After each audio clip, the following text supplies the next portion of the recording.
আসসালামু আলাইকুম, সবাই কেমন আছেন? আশা করি ভালো আছেন। আলহামদুলিল্লাহ আমিও ভালো আছি। তো চলে আসলাম আজকে নূরের রান্নাঘরে নতুন কিছু দেখানোর জন্য। তো আজকে আমার বাপের বাড়ি, ওখানে খিচুড়ি রান্না হবে। তো দেখেন সব সবজিগুলো এক এক করে কাইটা নেওয়া হইতাছে।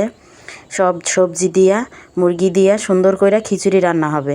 আর সবাই মিলা খাবে এই খিচুড়িটা। সবার খুব ভালো লাগতাছে আজকে কাজকাম করতে। তো দেখেন মুরগির মাংসটা আগে তেলের উপরে ভাইজা নেওয়া হইতাছে। মুরগির মাংসটা খুব সুন্দর করে লাল লাল করে ভাইজা নিব খিচুড়ির জন্য। তো এইভাবে আমরা মাঝে মাঝেই খিচুড়ি খাই। তো দেখেন আমি একটু শরিক হয়ে গেলাম, আইসা মুরগির মাংসগুলা ভাইজা নিতেছি। তো সবাই খিচুড়িগুলা খাই খুব মজা করে, আর অনেক মানুষ হয় খিচুড়ির মধ্যে। তো কিছুদিন পর পরই আমরা এভাবে খিচুড়ি খাই। তো আমাদের কাছে খুব ভালো লাগে। আপনাদের কাছে কার কার ভালো লাগে অবশ্যই কমেন্টে বলবেন। তো দেখেন এখানে পেঁয়াজটা ভাজা হইতাছে খিচুড়ির জন্য। এক এক করে সম্পূর্ণ মশলাই দিয়ে দিছে। এই যে দেখেন মাপ করে পানি দেওয়া হয়েছে। এখানে সবজিগুলো এক এক করে দিয়ে দিতেছে। তো এইভাবে কিছুদিন পর পর আমরা খিচুড়ি খাই আনন্দ করে গ্রামের সবাই মিলা। আপনারাও কি খান?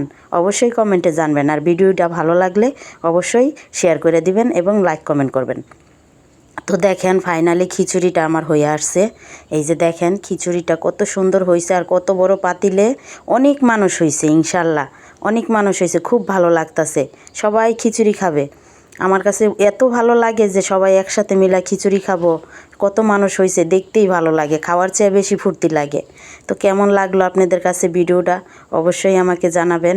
তো আজকে অনেক কিছু বললাম, আপনারা মনে কিছু নেবেন না। অনেক কিছু যদি ভালো লাগে অবশ্যই লাইক কমেন্ট করবেন। আর আর কি বলবো বলেন, আমার কাছে তো আজকে খুব ভালো লাগতাছে। আপনাদের কাছে কেমন লাগে অবশ্যই বলবেন। আজকে এই পর্যন্তই।